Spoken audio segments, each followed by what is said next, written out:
Olá, Shalom. Aqui é o pastor Rui Nascimento e eu estou dando sequência a esse estudo da carta de Romanos e nós vamos para o vídeo, salvo erro, número 10, é isso mesmo, e vamos iniciar a leitura do capítulo 4 de Romanos. No entanto, vocês estão vendo, né, que eu cortei a barba, porque tem muita gente que se preocupa muito com a minha barba, diz que eu sou judeu, que sou ortodoxo, que sou não sei o que e tal. Então, vocês veem que cortei a barba. Então, é isso. Nem precisava de falar, né? Todo mundo já viu. Muito bem, vamos então à leitura do capítulo 4. O que diremos então ter alcançado Abraão, nosso pai, segundo a carne, dentro do corpo dele? Se de facto Abraão foi justificado pelas obras que cometeu, ele tem de que se vangloriar, mas não diante de Deus. O que é que diz a Escritura? Abraão creu em Deus e isso lhe foi atribuído como justiça. Ora, aquele que faz qualquer obra não lhe é imputado galardão segundo a graça, mas segundo a dívida. No entanto, aquele que não trabalha, mas crê naquele que justifica o ímpio, a sua fé lhe é atribuída como justiça. Assim também, Davi declara: bem-aventurado o homem a quem Deus atribui justiça sem as obras, dizendo: bem-aventurado aquele cujas maldades são perdoadas e cujos pecados são cobertos. Bem-aventurado o homem a quem o Senhor não atribui pecado. Por acaso vem esta bem-aventurança só sobre o Israel, sobre a circuncisão? Quando Paulo está falando da circuncisão, é de Israel. Somente para eles ou também sobre os gentios, a incircuncisão? Dizemos que a fé foi atribuída a Abraão para a justiça. Como então e quando lhe foi atribuída essa fé? Estando ele circuncidado ou incircunciso? Ele estava incircunciso e não circuncidado.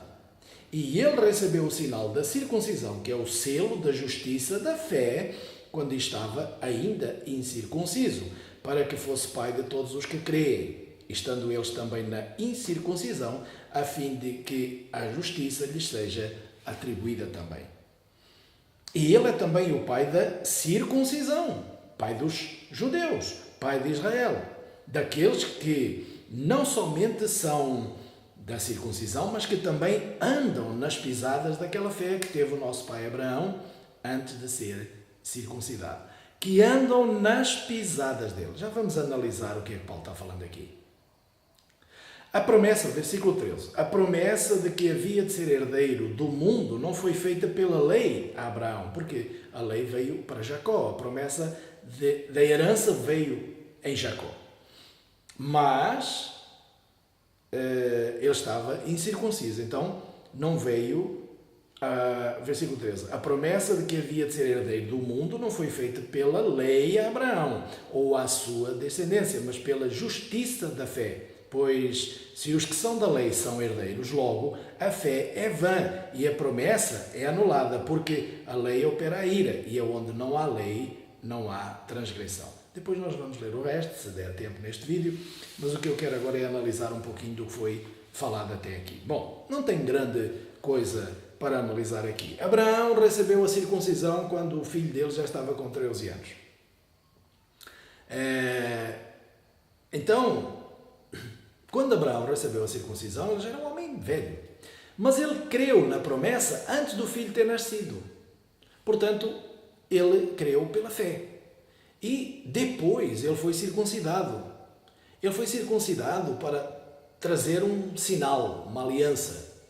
Trazia ali um sinal da promessa que seria também dada ao seu descendente Isaac, de quem sairia Jacó, de quem sairiam as 12 tribos e, portanto, as 12 nações formadas por Israel, o pai das 12 tribos. Então, Abraão não era circuncidado, ele fazia parte, representava todas as nações da terra, ele era gentio, e depois que foi circuncidado, ele passou a representar o povo de Israel. Então, ele fez tudo pela fé. Antes de ser circuncidado e depois da circuncisão, ele fez tudo o que ele fez pela fé, para ser atribuído a ele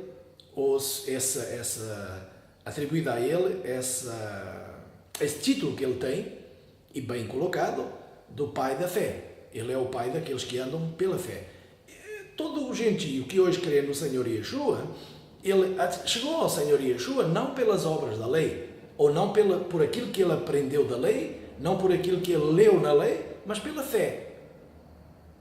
Muita gente se converte a Deus através do Senhor Yeshua sem nunca ter ouvido falar de mandamentos, sem nem conhecer mandamentos nenhuns. A grande maioria dos gentios é assim. E por que eles fazem isso? Porque têm fé. Têm fé de que aquilo foi verdade.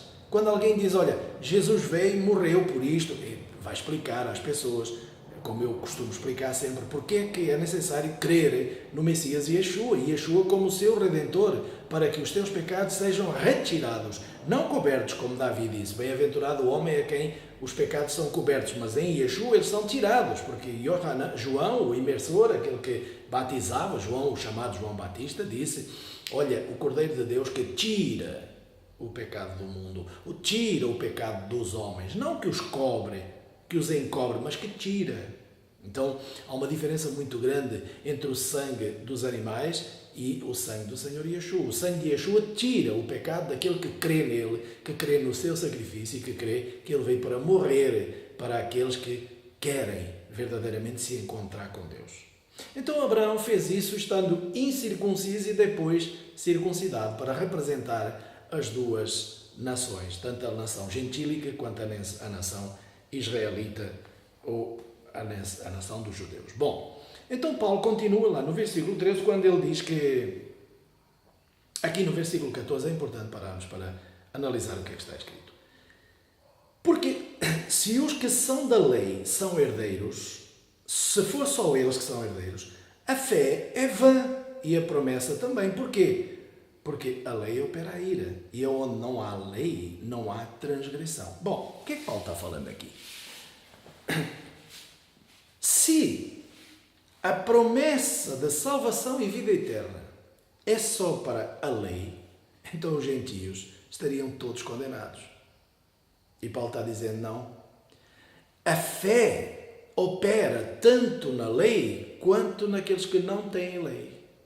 A fé opera em todos e nós devemos de ver e convir que todos os judeus que se converteram a Deus em Cristo, no Messias Yeshua, lá quando o Senhor andou pregando a Israel e depois quando o Senhor subiu e depois em Pentecostes, eram todos judeus. Então todos creram no Messias Yeshua. Os da circuncisão foram os primeiros a crer. E depois, mais tarde, vieram os prosélitos, como eu expliquei lá no vídeo 1 e 2. E vieram os gentios, depois de ouvirem as boas novas que foram levadas de Jerusalém para toda a terra. Mas então, se fosse necessário que a salvação e a justiça viesse pelas obras da lei, os gentios jamais teriam tido direito à salvação. Jamais. E, portanto, a fé seria em vão. É o que Paulo está falando aqui. Não terem fé para quê? Se é necessário obras da lei, nós nem temos a lei, como é que nós vamos atingir essa salvação? E depois Paulo diz uma coisa muito interessante no versículo 15. Porque a lei opera a ira. O que é a ira? A ira, quando se fala de ira de Deus, está-se falando de castigo. A lei castiga. A lei opera ira. A lei desencadeia um processo de dar aos demónios autoridade sobre a sua vida, porque os demónios funcionam como se fossem policiais de Deus. É como na lei civil do nosso país, do país onde você for. Tem uma lei. Se você andar fora dela, tem os policiais para te multar. Quem faz a lei são os caras lá no Congresso, os governadores, não sei o quê. Não são eles que vão te passar a multa nem te colocar na prisão. Eles vão ter pessoas que vão fazer isso. Como Deus, não é Deus que vai te multar. A lei está lá, você anda fora dela, estão lá os policiais, que a maioria deles são demónios. E a maioria deles são corruptos. A maioria não, todos. Então, eu estou falando desses lá dos demónios, tá? Eles não têm misericórdia nem compaixão. É para cumprir a lei, é para cumprir. Acabou. Você vai para a prisão, você vai ser multado. Então a lei está lá. E onde a lei opera a ira. Porquê? Porque se você andar fora da lei, e você andando fora da lei se torna pecador. Se tornando pecador, tem direito à multa. E essa multa não acaba nunca, porque a lei diz que aquele que andar no pecado está na morte. E só podíamos sair dessa morte através da fé em Yeshua HaMashiach. E, portanto, essa fé opera tanto em judeus quanto em gentios. Mas ela opera mais ira para os que têm a lei, porque os que têm a lei andam fora dela. E aqueles que não têm, não andam fora dela porque não a têm. E o que Paulo diz é, aonde não há lei, não há transgressão. Mas aí eu pergunto uma coisa. Será que Paulo está falando que a lei não presta? Porque veja uma coisa. Se o Senhor Yeshua não tivesse vindo para você e para mim, nós estaríamos condenados. Tanto judeu quanto gentio. Estaríamos condenados.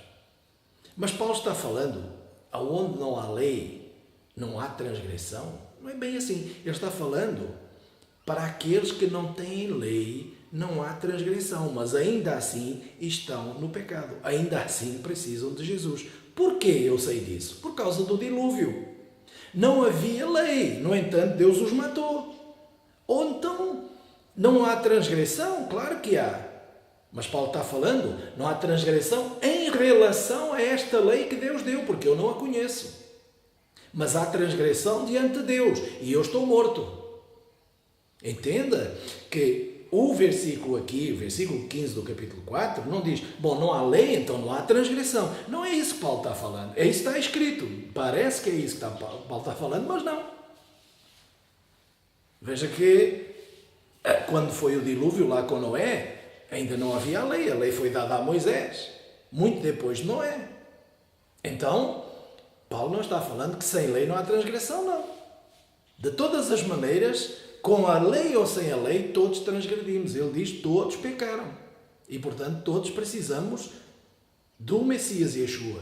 Mas ele está dizendo, não há transgressão dentro daquela lei, mas diante de Deus todos são culpados. E é isso que Paulo fala no capítulo 1 de Romanos, onde nós vimos que ele diz que as próprias coisas criadas atribuem a Deus uma grandeza tão grande que só não vê quem não quer. E todos são culpados de não enxergarem a excelência, a majestade, a grandeza de Deus nas coisas que Ele criou.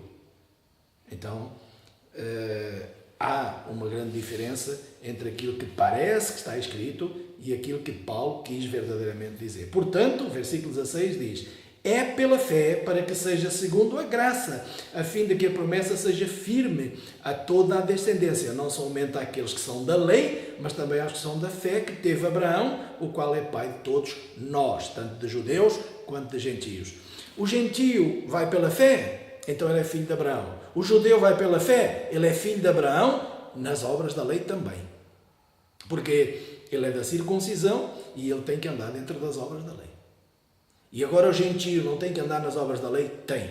Isso já está escrito e está claro que o gentio, quando se converte a Deus, tem que entrar no processo de Deus e não pode levar regras pagãs. Ele tem que se adequar à oliveira, que é Israel. Não a Israel pecadora, mas a Israel convertida no Messias Yeshua. E ele continua no versículo 17 e diz, como está escrito, por Pai de muitas nações te constituí perante aquele no qual creu, a saber, Deus, que vivifica os mortos e chama à existência as coisas que não são como se já fossem. O qual em esperança creu, contra a esperança de que seria Pai de muitas nações, conforme o que fora dito, assim será a tua descendência. E não enfraqueceu na fé, nem olhou para o seu próprio corpo amortecido, pois era já de quase 100 anos, nem tampouco para o amortecimento do ventre de Sara. Ele não duvidou da promessa de Deus, deixando-se levar pela incredulidade, mas foi fortificado na fé, dando glória a Deus, e estando certíssimo de que aquele que tinha prometido também era poderoso para cumprir. Por isso, lhe foi atribuído como justiça. Ora, não só por causa dele está isso escrito, mas também por causa de nós, a quem há de ser atribuída, a nós, os que cremos, aquele que dentre os mortos ressuscitou, a Yeshua HaMashiach, o nosso Senhor. Ele foi entregue por nossos pecados e ressurgiu para a nossa justificação. Ora, quando eu creio nisto, quando você crê nisso, você se torna um filho de Abraão, você se torna um seguidor de Yeshua, você se torna um filho de Deus. Como Abraão não olhou para as dificuldades que ele estava tendo, já tem 100 anos, a Sara tem 90, como é que vou ter um filho? Ele não duvidou, ele creu na promessa, porque ele creu que Deus poderia trazer à existência aquilo que não se via. E é aquilo que você e eu temos que crer no Messias Yeshua. Ele ressurgiu dos mortos. Foi primogênito da ressurreição dos mortos. Para que todos aqueles que crerem nisso confirmam que Deus é verdadeiro e existe. E, portanto, Deus é o Pai de Abraão, é o Pai de Yeshua e é o Pai de todos os crentes. Dos da lei e dos que não têm lei. Para que todos sejam um na fé que há no Messias Yeshua. Foi o estudo do capítulo 4. Vamos ter capítulos bem mais difíceis de entender e mais profundos, que nós não vamos poder parcelar eles em um só vídeo, como é o caso já do versículo do capítulo o 5 e o 6, por exemplo, e o 7. Então, o 7 acho que vai ter que ser destrinchado nos 5 ou 6 ou 7 vídeos. Mas enfim, então este é o estudo do capítulo 4. Eu espero que você releia, medite nessas palavras e entenda elas, grave elas no seu interior, para que quando chegarmos nos pontos difíceis dessa carta você esteja mais claro para assimilar tudo aquilo que vai ser falado. Shalom, nos vemos no próximo vídeo.